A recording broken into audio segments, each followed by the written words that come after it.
Welcome back, everyone, to the Career Woman's Secret Playbook podcast, and welcome to episode 75. You guys, we are so excited to be back. More about that later, but welcome to our 75th episode. This is a milestone for us, and we're so glad that you're here to help us celebrate. My personal story as to why I took a break aligns perfectly with what we're talking about today. So come back and join us where we'll talk about it all right here on the Career Woman's Secret Playbook podcast. Are you a strong, independent woman who's passionate about her career? Then this podcast is perfect for you. Based on her book, The Career Woman's Secret Playbook, career coach Dr. Dawn Hamby shares the kind of insider secrets you can only know if you've hired, fired, and promoted employees over the past 30 years. Ladies, I'm on a mission to help busy women just like you create a career and life you love without sacrificing your work-life balance to get it. Come join me as we inspire and motivate each other only as women can and have lots of fun along the way. With Dr. Dawn's tools, strategies, and action steps, you can unleash your personal and professional power in a whole new way. Here's today's episode. Welcome back, everyone. Okay, so let's get into it and let me share with you how it all started. It actually started in Paris, France, and ends in Cancun, Mexico. So if you're thinking, what are you talking about, Dr. Dawn? I know you've got some international listeners. We've talked about that, but are you filming in Paris? Are you filming in Cancun? Well, you know what, you guys? I did do a little filming there on the YouTube channel, but what I'm really talking about are some very special trips that my family and I planned. So let me tell you more. Let's start in Paris. Paris, France is a place that I had the great fortune to go to, but nobody else in my family ever did. My parents were sweet enough to send me with my senior class, my graduating class from high school. I had two amazing teachers, my world history teachers, who were willing to take us students on this special trip. We got to be in Europe for 16 days. We saw 6 countries. It was an amazing experience, you guys, to be able to see those countries right after I graduated from high school, but before I started college. So then when I was taking 20th century world topics and classes like that, I was able to really experience the history of those countries so differently because I literally had just been there. So fast forward to this year. I have shared on this podcast before, your girl is 58 years old, thriving in her 50s. I think it really is my favorite decade. More about that some other time, you guys. But my own dad, 82 years old, has loved everything about the French culture. In fact, luckily for us, he has been experimenting with these delicious French recipes ever since Julia Child came out with her first cookbook in the 70s, you guys, okay? I'm surprised that we're all not 800 pounds because of the way he cooks. But of all the countries he's visited, he's never been there. So my brother started planning a special trip, and my husband and I got to go. So we got to spend some glorious days, not just in Paris, but in Provence, France. We had these decadent dinners, wine tours, got to visit amazing museums, go to the Roman ruins. I had no idea and had forgotten actually that so much of Roman history can be found in lots of other countries in Europe since, it was the Roman Empire, so they conquered quite a bit of that part of the world. So we got to experience all of that, you guys. Now, in addition to that trip, we ended up back in Cancun, Mexico. I have some videos from the beaches of Cancun on my YouTube video as well, talking about work-life balance. But Cancun, some of you may have heard me talk about this vacation club that my husband and I joined over 10 years ago. Well, because of that club, we get huge discounts when we travel. So you guys, I don't want you to sit here and go, oh, well, sure, golly, Dr. Dawn, I guess I too could take a break if I could just fly off to Provence and Paris and fly off to Cancun. First off, you guys, you know, I love me a high-end life, but definitely on a budget. I started off as a school teacher, people, okay? And I was a single mom for 14 years, so I can stretch a budget like no other. And I actually kind of like the challenge of that. So, this trip to Paris, we spent an entire year planning this, saving for this. And for the Cancun trip, again, if my husband and I were not part of this vacation club and had paid into this years ago, we would not be able to afford this gorgeous all inclusive resort that is just so beautiful right there in Cancun. Now, I'm of the belief that you can really afford anything if you're, willing to save up for it. If you work hard, strategize, are smart with your money, bring in multiple revenue streams. In fact, I'll do a YouTube video at some point and a podcast episode about financial freedom. I have friends that are wealthier than us. And I say wealthier than us. We're certainly not wealthy, but we do feel very blessed. We have worked hard and strategized in our career, so we are successful. But how do you define that? Is it defined by a certain income level? Is it defined by the freedom you might have in your job? Is it defined by the quality time you get to spend with loved ones? I would say it's probably, in my humble opinion, a little bit of all of that. So, yes, financial freedom is something we can all establish, and part of that is by prioritizing. So you're going to see how that came into my decision to prioritize my schedule over the past couple of months. That's how come you have not heard or seen an episode since my wonderful interview with my dear friend Kelly Fleming, the executive director of Habitat for Humanity of Central Arkansas. So, again, guys, this is episode 75, and I've come up with some strategies on how I can incorporate this, and then also explain a little bit more about how those two trips became a time of reflection. So I realized that when I put together, especially workshops on time management, your girl's got to take her own advice. Time is money. It really is. Remember, it's the one commodity we never get back. So for the podcast and the YouTube channel, I have purposely tried to stay away from advertising. Listen, advertising is fantastic. It is the way we get paid in the podcast and YouTube space. So I cannot fault any content creator for doing that. In fact, there are quite a few ads that I find very helpful. I've gotten some great ideas of services and goods that I want to, definitely buy or participate in as a result of these ads because I trust the content creators I'm watching and listening to. And so if they're speaking highly of a product or service, I want to check that out. So there definitely is a space for that and a need for that. But for me, I started off on YouTube and on this podcast to continue a conversation for my clients. My main goal has always been to create a library of videos for the clients that I have the privilege of working with.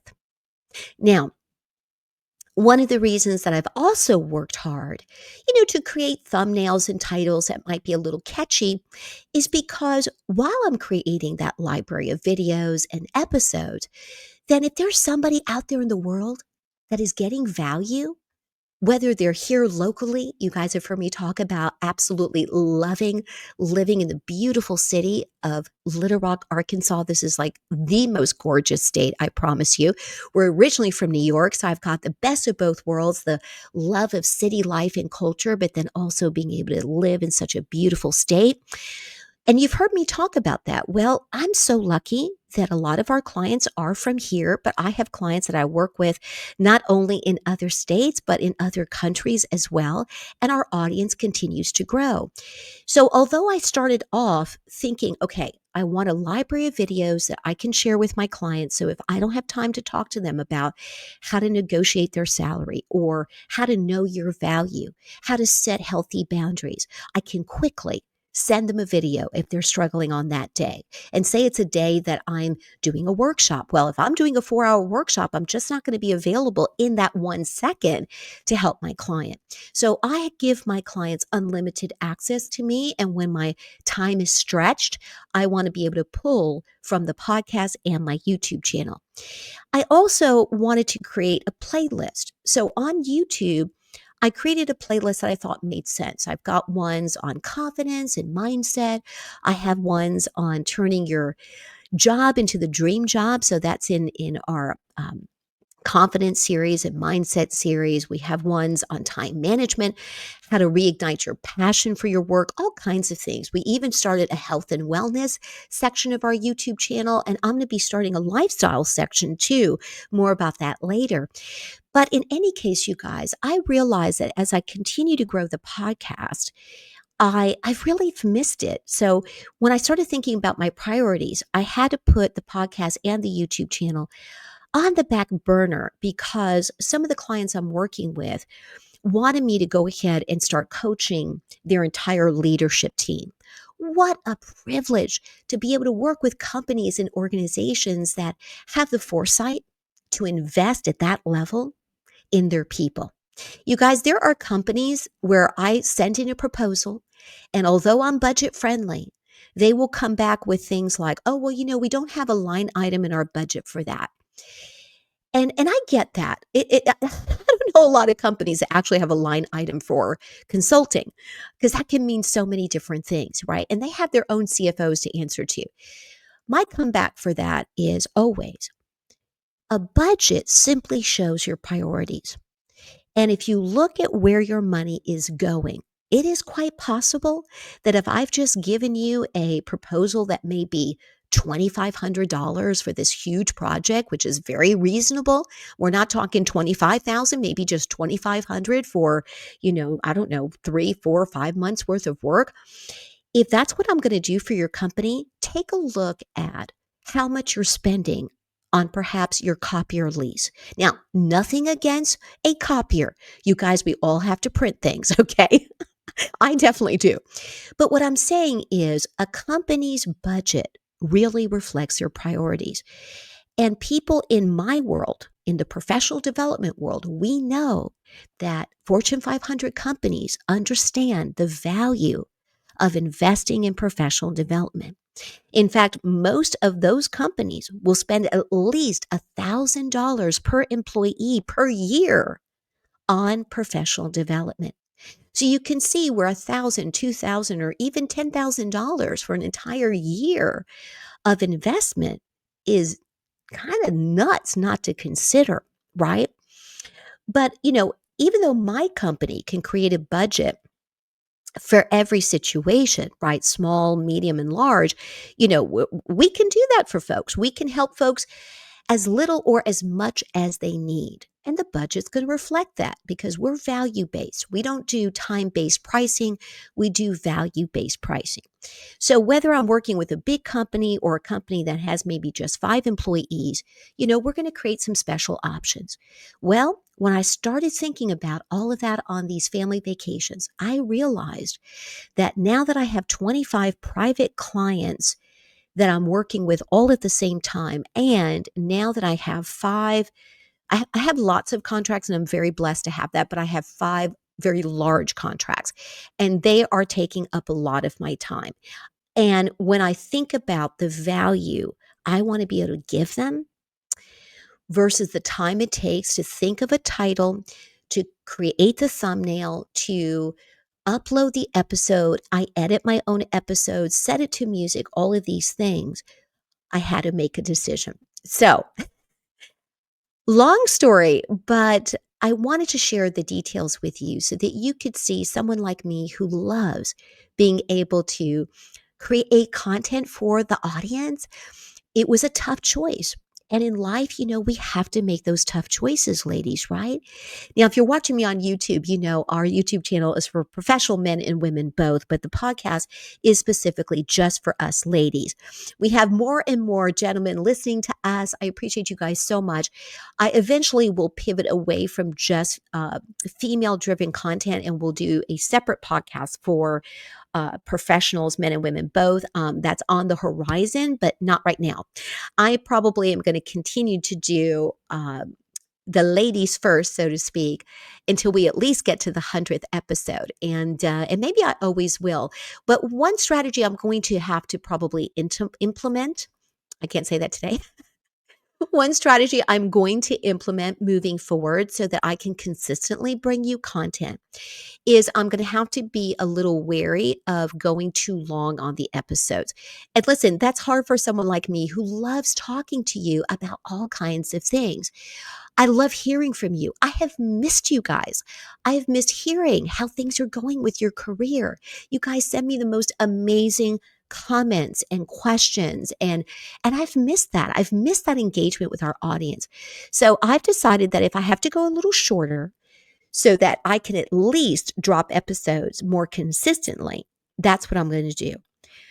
I'm not going to worry about the most amazing editing. I'm not going to worry about the most amazing effects because, I'm a beginner editor and I would rather spend my money on other parts of my business than hiring anyone for that right now. My daughter works for my company and I've hired other folks before who've done amazing jobs for me. But for now, I really just kind of want to keep it as a family business and not really have to rely too much on other folks right now. Now, with all that being said, you guys know I've hired a lot of vendors in my time. I've hired somebody amazing to do my website, but I created my own first to get my business started. I've hired amazing coaches to help me create the podcast. I hired Kimberly Brock. If you're listening, she has an amazing podcast called She's Just Getting Started. She was one of the first coaches I hired to help me think of the title of my book and my podcast. And I am forever grateful to her. In fact, I have an amazing interview with her on this podcast, and she's interviewed me on hers. I love other women that help women. So, you guys know I started a monthly motivation series. My last episode was with my friend Kelly Fleming. I just mentioned that from Habitat for Humanity. So I interview women that I look up to and I admire, women that I personally know. And if I don't know them personally, they're just women I really respect and admire. So that's how come I've interviewed amazing women like Kimberly, like Dominique Saxa, adore her. And I've had the privilege to be on her podcast. So another exciting announcement is not only am I committed to making sure you get a new episode, if not every Monday, every other Monday. I'm also going to be dropping those YouTube versions of the podcast on YouTube. If not the next day, then always on Thursdays. I'm also going to start creating some other YouTube shorts or videos just specifically for YouTube. You guys, I have some amazing ideas on how to pack. When I went to Provence, when I was in France for 11 days, when I was in Cancun for 7, when I went on that Alaskan vacation, which was also another week and had to pack like a ski jacket, you guys, I was able to do all that. That was the year before, by the way. I was able to do all of that in a carry-on suitcase and one carry-on bag. So I have people begging me to release that on YouTube. And I've already done podcast episodes about how to pack. So I think I may just do that one specifically for YouTube. So be on the lookout for that. And then, the YouTube audience is a little different than the podcast audience. So I want to be cognizant of that and, kind of cater it a little bit more for YouTube. Now, of course, I'm just a big believer that if you love the podcast, but you still are so visual, that's how come I always upload the podcast episodes on YouTube. But YouTube uses a different algorithm. And so there are some things you need to be conscientious of if you want to reach more people. So that's why I'm saying all of that. But my strategy again is maybe go a little shorter. And if you're struggling with prioritization, I've got 3 amazing strategies that are going to help you with that. And then I just want you to bear with me and understand that if you don't get a new episode, if it's not new the following Monday, my goal is going to be every single Monday. But if you don't get it then, I promise you're going to get it the following Monday. So I am committed. I've missed you guys. I want to hear how things are going with you in your career. If you're interested in one-on-one coaching, you guys, I'm not taking on any new clients until probably February, but reach out to me. I can definitely put you on the wait list. And you guys were very passionate still about workshops and seminars. Reach out to us. I commit 2 days per week just for that. So if your company really is in need of some of this kind of training, we can fly out to you, or, happy to meet you virtually if that's more budget friendly for your company. So always reach out to us for those kinds of things. You can fill out a contact form on the website, but it's not about promoting my business today. It's about just explaining to you that if you are missing this kind of content and want to continue to get this kind of content, thank you for your patience so far, and just trying to explain other ways that we can help you and your organization get the most out of your career.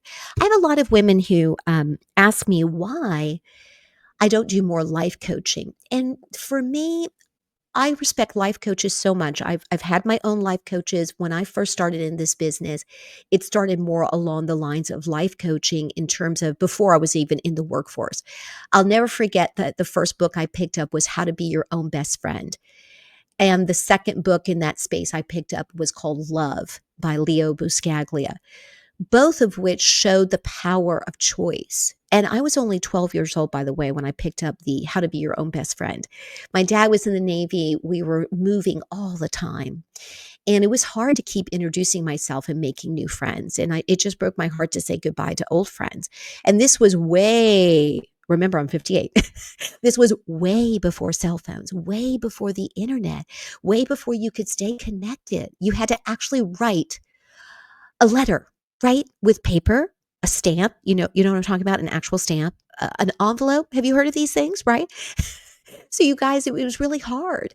And so I did start kind of in that space. But then as my career grew and I ended up managing more and more people, I realized the power of leadership and how you could literally lead from any position you're in. And that empowerment, whether you're the person who is answering the phone, whether you're the person who's cleaning the office, wherever you are, if you're doing top quality work, your work ethic does become your resume. I've got episodes about that too. I've seen it firsthand because you can teach other skills. Character is much harder to teach, but not impossible. So when I started to look back on that, and when women were asking me, do you do any life coaching? Well, it is part of career coaching. But the reason I focus mostly on career and business is because I want women, especially, particularly in today's day and age, even though we've made big strides in equality, on average, women still make 78 cents for every dollar a man makes. After COVID, it was women's jobs who were affected the most, women who were laid off in greater numbers, women who are still the heads of the households in greater numbers, women who suffer more financially after a divorce. And listen, I'm not bashing the men out there. You guys know I love our men. But the true simple fact is economically, women struggled more. So I want to make sure us ladies are okay financially, that we are thriving in our careers, that we feel fulfilled by our career. And we're not going to feel that way if we don't know how to prioritize, and we don't know how to say no, and we don't know how to put ourselves first in the healthiest sense of the word. So that's why I'm so excited to talk about this topic. That's why I'm so excited to share some of my personal stories with you, and why I've missed you guys, and why I've been gone, and my new strategy. So again, guys, thank you for your patience. Thank you for not abandoning the Career Woman Secret Playbook podcast. Thank you for asking us, where are you? And how come you haven't had any new episodes? And if you're new, welcome. You guys, we've got 74 episodes you can listen to and watch on YouTube, and we've got over 150 videos. So be sure to check that out anytime. All right, you guys. So as we said, we are back, baby. We are back. So let's get to it. Let's talk about how to say no, how to prioritize, and just how to make all of that work. All right, here we go, you guys. Tip number one, ask yourself this important question. If I say yes to this, is this a yes to my bigger vision? In other words, remember, I've said this before, but every time you say yes to something, you are saying no to something else. Now, I don't want you to get stuck in that paralysis by analysis. I don't want you to overthink this. And you know, we have whole episodes about being an overthinker. I want you to make decisions and move forward, but always come back to your big picture why. Does this really serve your priorities? If it doesn't, you have to say no. And you can say so with kindness. Okay. You don't have to be a jerk about the whole thing. Okay. But remember, it is okay to say no. No is a complete sentence grammatically, ladies. Don't forget that. And learn a lesson from our male counterparts. I see men in greater numbers saying no and having no guilt over it. They'll say no and they'll be like, "Oh no, I can't do that. I'm playing golf." I mean, it could be something like that. They are choosing something they love to do and they're saying no to something else. Now, of course, if the boss is asking, they're probably not going to say they're off playing golf and can't take care of that. Now, maybe they will if it's outside of the hours they should be expected to work. And if it's outside of that, those guys are going to expect compensation or at least a consideration for that next promotion. So that's how we need to think about it, ladies. Be strategic with your time. Remember, you never get that time back. And I do have episodes, by the way, about how millionaires and billionaires spend their time differently. There's a reason they have that level of financial success. So be sure to check that out. So again, just ask yourself, is this really in alignment with where I want to go? This one simple but powerful question can save you weeks and weeks of frustration and unnecessary stress. Tip number 2, this one goes back to how we say no. So I want you to use the soft no, strong boundary technique. So here's what I mean by that. I'm going to give you an example sentence. This was something I crafted for a client of mine. Sometimes they really do want to know how to say something. So I'll give my clients in their notes lots of different sample sentences of how I might say it. And then, of course, they tweak it and put it in their own words. So you're my client right now, and I want you to hear the sentence, again, tweak it, make it more comfortable for you. But here's the gist of it. I want you to say, and I quote, "Thank you so much for thinking of me, but I need to pass this time so I can stay focused on my priorities." That's it, ladies. Short, simple, sweet, and kind. But again, I think you get the gist of it. It's okay to come from a place of gratitude. In fact, I encourage it. So be grateful that somebody wants you to participate in something. But if it really does not align with those values we talked about in tip number 1, say no gracefully. Thank them for thinking of you and let them know that you'll have to pass this time. By phrasing it that way, you're leaving the door open for them to think of you next time. And maybe then you can do it. But again, only if it meets the qualifications of that first tip. Last but not least, tip number 3, create buffers in your schedule for every single appointment and meeting. In other words, if your to-do list or your calendar has absolutely no white space around it, then you're actually reacting. You're not leading. Not at all. So, in between every activity and task, in between every phone call, every meeting, we've talked about the importance of blocking your schedule, right? And batching similar tasks. I still want you to do that for sure, but you've got to buffer that setup time, that thinking time or reflection time, or that time to head over to the water cooler. So many companies now are expecting employees to come back to work in the actual office. Other companies have a hybrid schedule. Other companies are letting folks continue to work from home. However, they're still seeing that value of connecting with your colleagues. So whether or not you're in the actual office and you can actually have a cup of coffee in the break room or talk at that water cooler, or if your company is allowing you to work from home 100%, most likely they're still expecting you to have that camera on. Why? Because they know there's some special magic to connecting face to face, seeing each other, seeing each other's expressions, making sure you're engaged in what's being said instead of answering emails while you're, quote, participating in the meeting. So it's not only important to buffer your time that way, but do not cancel that meeting with yourself. For example, if you put in 15 to 20 minutes of buffer time in between each activity, Don't relinquish that. You need time to reflect and think. You'll end up being more productive, not less productive. And guess what happens when you burn out? The opposite is true. You're not going to be creative. You're not going to be innovative. You're not going to be able to bring your A game to the office or even your personal life for that matter if you spread yourself so thin. So keep this in mind. You wouldn't cancel a meeting with your boss, so don't cancel one with yourself. All right, you guys, as we wrap up today, just keep in mind that these 3 tips are going to help you say no with grace so that you can say yes to what really matters.